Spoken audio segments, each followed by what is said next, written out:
Today, I wanted to show you an interesting interaction regarding Lulu. As you might know, that there are certain champions in TFT that have a little bit of a weird ability targeting if they start with full mana.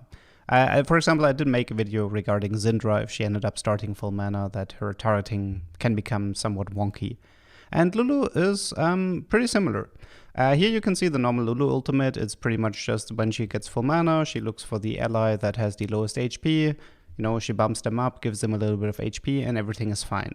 But if Lulu starts with full mana, then how does she actually decide on who's the lowest HP? You get an interesting interaction there. So here I'm going to give her blue buff, and let's just skip to the next fight. What I ended up finding out is that Lulu's tiebreaker is not, for example, like something like the furthest enemy or the lowest maximum HP. No, her tiebreaker is actually her closest ally.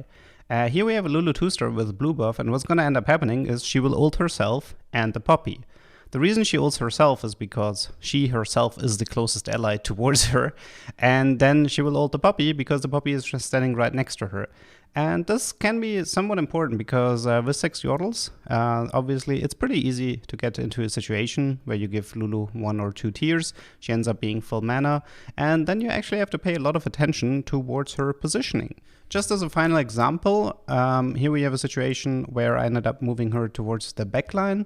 There's a Ziggs and a Corki standing right next to her, and she will obviously ult herself, but since she's 2-star, she will also ult a second ally, and in this case she ended up ulting the Ziggs. Now you can use this to your advantage. For example, if you do have a blue buff Lulu in 6 yordles, then you can move her slightly up, maybe in the second row behind the Vex and the Poppy, and this will result in a situation of, you know, the first ultimate going towards the front line, if this is something you prefer. Just for you to keep in mind. I hope you learned something, and see you the next time.